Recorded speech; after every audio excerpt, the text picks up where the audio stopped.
بسم الله الرحمن الرحيم. التفكير دلوقتي طبعا اللي جاي على كل اهلاوي، بما ان ليفربول مش هتلعب كاس عالم للانديه، ليه الاهلي ما يفكرش يجيب محمد صلاح؟ انت دلوقتي لو فكرت تجيب محمد صلاح هيبقى بالنسبه لك اسهل من اي نادي. ليه بقى؟ محمد صلاح طبعا لاعب مصري، انت هتجيبه، ده هيساعده بنسبه كبيره قوي ان هو مثلا لو عمل حاجه في كاس العالم، ده هيساعده بنسبه كبيره قوي في الكره الذهبيه.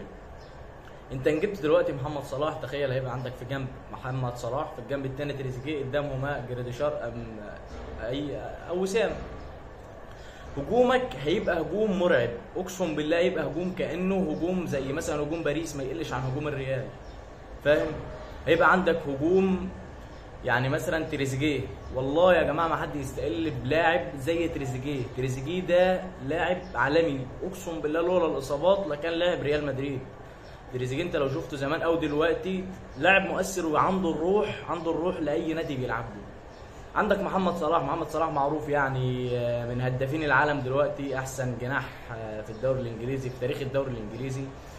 انت اما تجيب محمد، فكر في محمد صلاح، اعرض عليه يا عم، مش مشكله يعني ان انت تعرض عليه، لاعب هيبقى هينفعك تسويقيا وهينفعك في كل حاجه. تخيل كده اما تجيب محمد صلاح هيبقى عندك سكواد مرعب مرعب.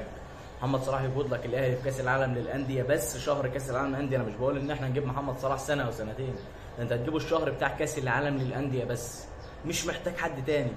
ان انت يبقى معاك محمد صلاح، يبقى معاك بن رمضان، هيبقى معاك تريزيجيه، يبقى معاك قدام وسام، هيبقى معاك مروان عطيه ورا، هيبقى معاك جنبي امام عاشور، يبقى معاك ورا في الدفاع اشرف داري، رامي ربيعه، هاني.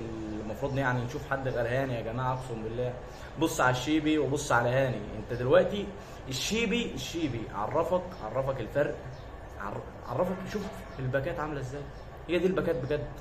شوف الشيبي عامل ازاي يا جماعه. انت لو بصيت على الشيبي هتقول فين يا عم الباكات دي؟ الشيبي بيجي لك من نص الملعب، بيرفع لفيستون مايلي، بيجري ينفرد. شوفوا العرضيات بتاعته. شوف اخر ماتش البيراميدز لما خسروا 3-2 من فاركو، خسروا 3-2، مين اللي رفع العرضيتين اللي جابوا منهم جول؟ العرضيه بتترفع كده من الجنب، بتنزل على راس المهاجم. عندك محمد هاني، هنقول مهاري، هنقول سريع، هنقول بيعرف يدافع، لكن ما انت لازم يكون فيك كل الصفات، ده انت بتلعب للاهلي مش اي نادي.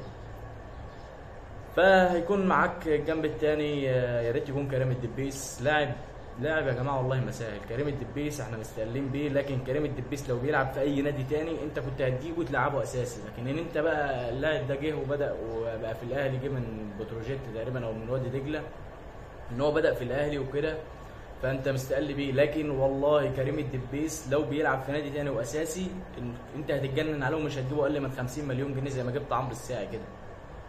بس كده، يا رب تكون الحلقه عجبتكم. السلام عليكم، ما تنساش المتابعه.